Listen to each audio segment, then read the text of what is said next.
আর থেকে সেই নীলমণি পাথর নিয়ে আসা। ভোম্বল, রানী এবং জগা বৃক্ষের নির্দেশ মতো চলতে শুরু করে।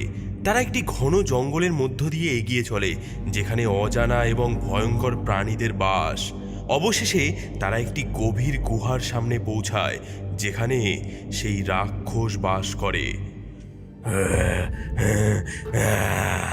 আমার গুহায় কে এসেছিস? তোদেরকে চিবিয়ে খেয়ে নেবো সবাইকে। ভোম্বল, আমরা তো মনে হয় এবার গেলাম রে। আমরা এই গুহায় এসেছি দেখে ওই রাক্ষস অনেক রেগে গেছে। ওই বৃক্ষ কি বলেছিল মনে আছে? আমাদেরকে সবচেয়ে বড় শক্তি খুঁজে বার করতে হবে। এই রাক্ষস আমাদের চেয়েও শক্তিশালী এবং বুদ্ধিমান, কিন্তু বল এবং বুদ্ধির চেয়েও সবচেয়ে বড় শক্তি কি জানিস? ভালোবাসা। এই রাক্ষস বহুদিন ধরে একা আছে। আমরা একমাত্র ভালোবাসা দিয়েই একে পরাজিত করতে পারি। আমরা জানি তুমি অনেক কাল ধরে একা। তুমি শক্তি এবং বিজ্ঞান চেনো, কিন্তু ভালোবাসার মাধ্যমেই প্রকৃত সুখ পাওয়া সম্ভব। আমরা সবাই তোমাকে ভালোবাসি, এখানে কেউ একা নয়। তাদের কথা শুনে রাক্ষসের চোখ থেকে জল পড়তে থাকে। রাক্ষসটি তার মাথা নিচু করে তাদের কাছে আসে এবং তাদের মাথায় হাত বুলিয়ে দেয়। সেই মুহূর্তেই গুহার ভেতরের অন্ধকার হঠাৎ করে আলোকিত হয়ে ওঠে এবং সেই রাক্ষসের হাতে একটি মহামূল্যবান রত্ন প্রকাশ পায়। তোমাদের সাহস এবং ভালোবাসা আমার হৃদয়ে আলো জ্বালিয়েছে।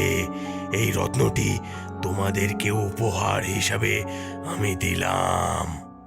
ভোম্বল এবং তার বন্ধুরা রত্নটি নিয়ে সেই বৃক্ষের কাছে ফিরে আসে। তোমরা শিখেছো যে ভালোবাসা সত্যি সবচেয়ে বড় শক্তি। এটি আমাদের ভয় এবং অন্ধকার থেকে মুক্তি দেয় এবং আমাদের প্রকৃত পথ দেখায়। এবার তোমাদের শেষ চ্যালেঞ্জের সময় হয়ে এসেছে। এখান থেকে পশ্চিম দিকে একটি বিশাল বড় দরজা আছে।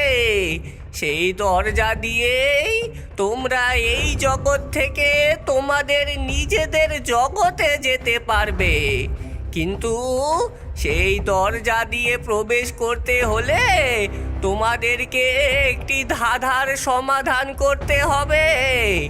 যা করতে পারলেই সেই দরজা খুলে যাবে এবং তোমরা তোমাদের বাস্তব জগতে ফিরে যেতে পারবে।